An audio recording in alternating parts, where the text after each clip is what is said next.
Hey, some more packages arrived today, Hugo called out. What's in them? I asked. Oh, just some fishing gear. A colleague at work invited me to go fishing, so I bought some new stuff. Fishing gear? I felt uneasy seeing my husband Hugo's excitement.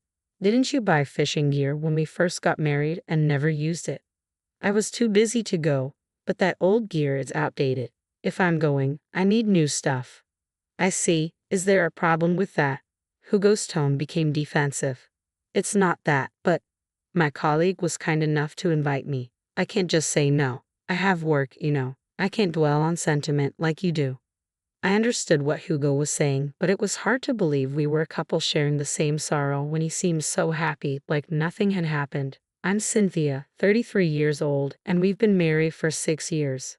Hugo was making these fishing plans just 2 months after our daughter passed away.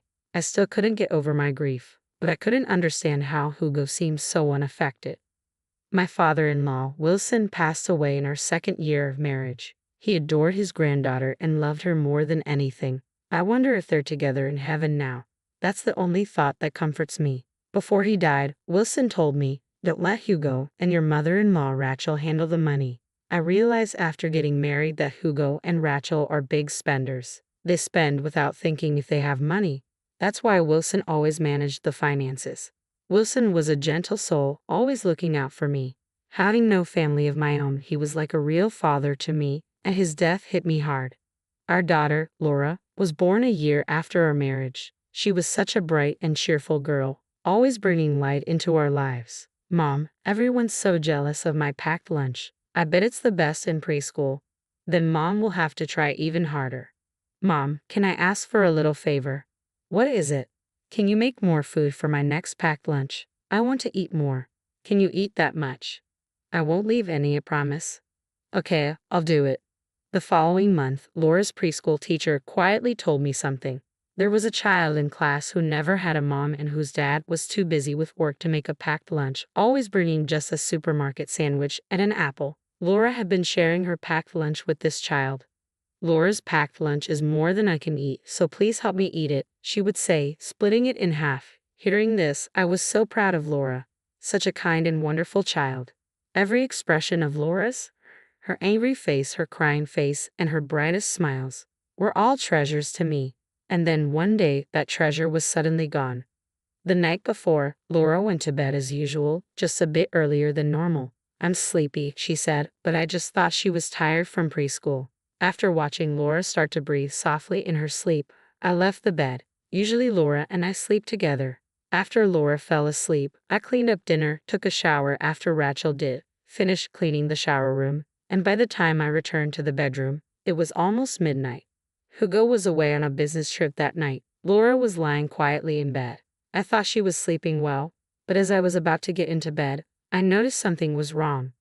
I couldn't hear Laura's breathing. What? I reached out to touch Laura's cheek. It was noticeably colder than usual. Laura, what's wrong? Laura was completely unresponsive. I couldn't understand what was happening, but I knew I had to call an ambulance. I jumped in with Laura, clutching her cold hand. As soon as the paramedics saw her, I noticed a grim expression on their faces. One of them began as they rushed her to the hospital. Laura, you'll be okay, right? You'll get better once we're at the hospital, right? I repeated these words to myself, desperately hoping they were true. But when we arrived, the first thing the doctor said was, I'm terribly sorry, but she's already gone. I became frantic, begging the doctor to examine Laura over and over. It couldn't be true. She was fine before bed. The cause was unknown. These sudden events can happen even with small children, the doctor said. I had heard such things before, but never imagined it could happen to my own child. Laura and I had only lived together for 4 short years. I thought we had decades ahead of us. I couldn't believe she was suddenly gone. Overwhelmed, I panicked and passed out. When I woke up, Hugo and Rachel were there, having been notified of what happened. I realized I had forgotten to call Rachel when I left the house. Where's Laura? I hoped it was all a bad dream, but Hugo gestured that she was gone. How can this be? Neither Hugo nor Rachel said anything, but their eyes seemed to confirm my worst fears. For a while, I was almost catatonic. I cried looking at Laura's things, cried watching her favorite cartoons, and cried remembering her in everything I did. At first, Hugo didn't say anything, but gradually he began to sigh audibly and mutter, "She's so morbid." Rachel too started to nag me. "Hey, how long are you going to be in a daze?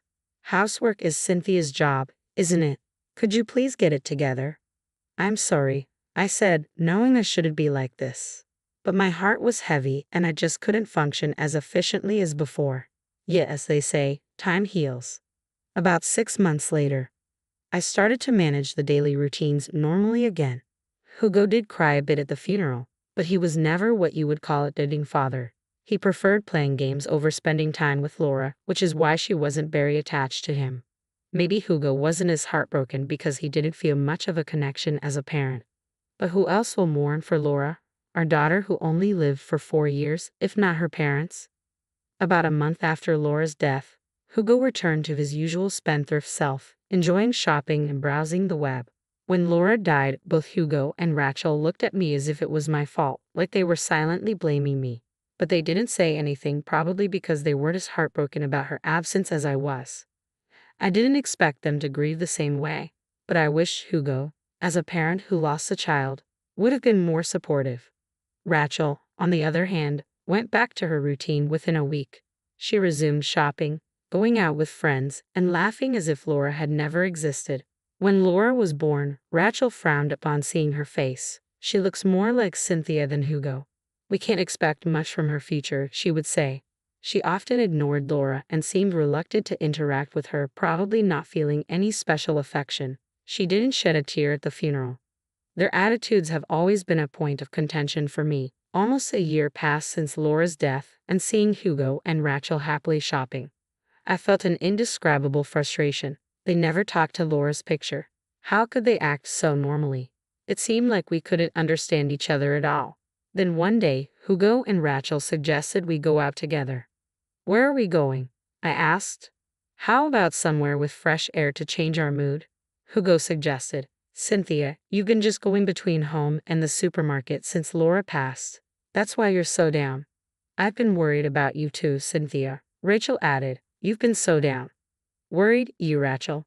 "Of course. Cynthia is the wife of our dear son. I've been trying hard for your sake." I couldn't fully believe that, but a part of me felt a little happy to hear it. "How about hiking for a change?" Hugo continued. "Going somewhere with fresh air might lift your spirits. I want you to feel a bit better." "You really thought that?" "Of course, I'm your husband. It's natural to worry about my wife." "But you didn't seem that down."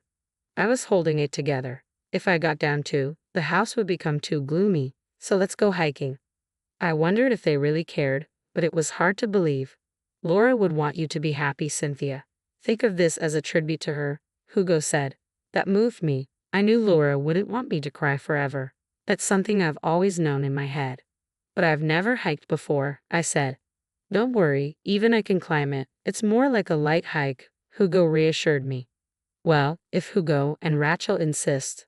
"Great, I'm looking forward to it." So I agreed to go hiking with Hugo and Rachel. We drove to the foot of the mountain and started our ascent. It was a sunny day and many people were around, which felt reassuring. But as we reached the midway point, the crowd thinned, despite being told it was a beginner's course. I was surprised by the roughness of the terrain, yet Hugo and Rachel walked with ease, familiar with the area. "Hey, let's take this path," Hugo suggested. "Ha! Yeah, it looks less crowded. Let's go that way," Rachel agreed. "But shouldn't we follow the path everyone else is taking?" I asked, feeling uneasy. "It's fine. I've been here before and know the way. This path is straightforward, and you can't get lost," Hugo reassured me. "If Hugo says it's okay, then it must be," Rachel added. "Trust me, there's a really scenic spot just ahead, Cynthia. You'll be amazed." Before finishing his sentence, Hugo started walking down the path, followed by Rachel. Reluctantly, I followed them, but the further we went, the more rugged the path became, almost like a trail for animals rather than a proper path. "Wait, are you sure we're on the right path? Can we really get through here?" I asked, my concern growing. "Don't worry, we'll reach a wider path soon. Just keep up," Hugo said confidently. Hugo and Rachel continued, seemingly sure of themselves. Rachel, now 60, was surprisingly nimble, walking more effortlessly than I was. Soon they were far ahead, their figures intermittently visible through the dense foliage. "Wait, don't leave me behind here," I called out. Hurry up. We'll run out of daylight. Hugo's voice echoed from the distance. I hurried, but couldn't catch up. Their heads, once visible, were now out of sight. Hugo, Rachel, I called out in fear, but no reply came. As I moved forward, I lost sight of them completely. I didn't know which way to go. What should I do? I was lost, the words stranded, echoing in my mind. This can't be happening. Maybe I should have stayed put, thinking Hugo would come back for me. But as time passed, neither Hugo nor Rachel appeared.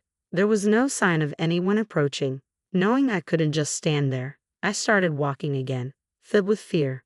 My anxiety grew as I realized I couldn't tell which way was which. I decided to retrace my steps, but even finding my own tracks on this unmarked path was a challenge. I felt like I was getting deeper into the wilderness. Panicking, I stumbled several times, each fall draining more energy. Soon, the surroundings began to darken, and my anxiety intensified. If night fell, I wouldn't be able to descend. The temperature dropped as evening approached. It was late March, but the nights were still cold, especially in the mountains. What would happen if I had to spend the night here? Exhausted, I collapsed against a large tree. I can't go on, I voiced my despair. Thoughts of this being the end of my life crept in, my consciousness fading. In my dimming awareness, I heard a voice I had longed to hear. Mom, Mom. Shocked, I opened my eyes. There was my dear Laura. Laura, is that you? Laura smiled at me. Ah, I must be in heaven, I thought hazily. I reached out to hug Laura, but she seemed to slip through my arms, flying away. Laura, Mom is over here. Laura turned and started running. Wait, I reflexively stood up to follow Laura, feeling strangely energized despite my earlier exhaustion. This couldn't be the real world, but if it meant holding Laura again, I didn't care if it was a dream.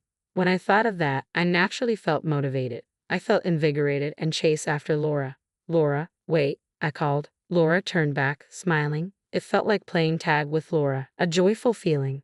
Before I knew it, I had reached the foot of the mountain, and Laura was gone. Laura, where are you? Laura was nowhere to be seen. Had I just seen an illusion? Then someone shone a flashlight on me. Are you okay? I got lost on the trail. Are you hurt? Thank you, I'm fine. My family must be waiting for me. I headed down to the parking lot at the foot of the mountain, but our car wasn't there. Had Hugo and Rachel left without me? No way. As I stood there dumbfounded, I saw a faint image of Laura where her car should have been.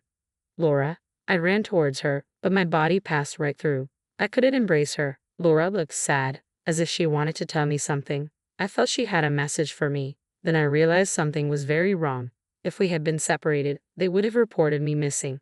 The area should have been in an uproar, but no one seemed to be looking for me. The parking lot was silent and deserted.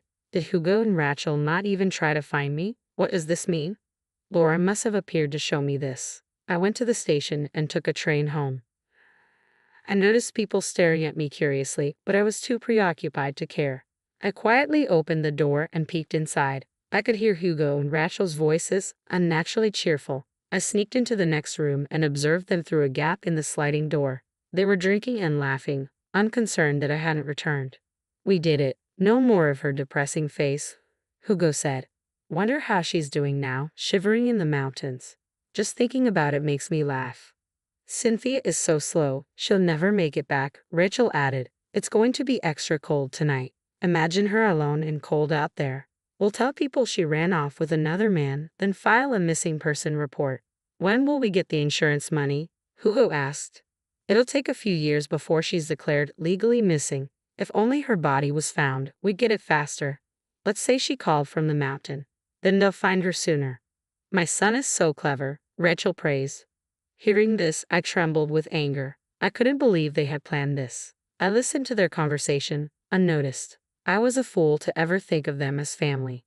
Make sure to cry at the funeral, Hugo said. You didn't shed a tear for Laura. Well, I wasn't sad. Laura wasn't cute. She looked just like Cynthia. Rachel replied, I never wanted kids. They're just annoying. Hearing this, I burst open the sliding door. Hugo and Rachel looked at me in surprise, their expressions frozen in shock. Hugo backed up against the wall while Rachel covered her head with a throw. I realized I must have looked like a ghost covered in mud, with torn clothes and scratches. I decided to play along. I'll haunt you. I declared, my voice echoing through the room. They shivered in fear. It wasn't me. Blame Hugo, Rachel yelled. What? You agreed. Mom was the one laughing about how cold it must be. Hugo protested. It's not my fault. Haunt her. Hugo pleaded. Hugo, selling out your own mother. What if I get haunted? Rachel said, terrified. I'm sorry. I'm sorry. Please go to heaven. They begged, beyond reason. They must have really thought they had sent me to the afterlife. I'm still very much alive, I said, lifting my foot to show them. They looked utterly bewildered. What was your plan, leaving me in the middle of the mountains? I just wanted to fulfill your wish, Hugo stammered. You wanted to see Laura, right? I thought I'd send you to her. It was out of kindness. I was speechless. Did they really think that excuse would hold up? I heard your entire conversation, I informed them. Their faces turned even paler. Of course, I'll be divorcing Hugo. I can't stay here, not with my life on the line. Too bad you won't get the insurance money. I recorded your conversation. I'm taking it to the police. What? I'll consult a lawyer, and you'll face the consequences. Cynthia's fine, right? We didn't commit any crime. I won't let this go unpunished. Perhaps it was seeing Laura that gave me strength or knowing their evil intentions, but I felt a newfound power within me. I wasn't going to lose. Rachel, still unable to believe I was alive, peeked out from under her throw at Hugo, and me, still trembling. On the contrary, I wanted to ask myself, do I look that much like a ghost? I didn't bother with their stunned faces and began gathering my belongings to leave the house. I had no destination in mind but managed to find a no-frills hotel. I was grateful for the savings I had hidden before marriage. Hugo and Rachel didn't know I had savings. They would have demanded it if they did. The next day, I visited the police and a lawyer's office. Abandoning a healthy adult in the mountains might not constitute abandonment, but intentionally leaving someone in a dangerous place was illegal. Some punishment was inevitable. My lawyer said I could claim damages for emotional distress. My recording of their conversation led to their arrest for fraud and assault, resulting in a criminal sentence. The divorce was finalized and I claimed compensation and damages. I had secretly saved money just as Wilson advised, slowly transferring small amounts from our living expenses account to another one. Even though the savings were from after marriage, all payments were made to me, leaving Hugo with nothing. I found a place to live and a job. I'll never overcome the grief of losing Laura, but I cherish the happy memories we shared. As long as I have these memories, I won't be lonely. Laura saved my life. She wanted me to live. I'm the only one who can cherish her memories. I'm not alone. Laura's smiling face is always with me. Mom, I love your smile, Laura often said. So I'll keep smiling. The smile Laura loved, and move forward.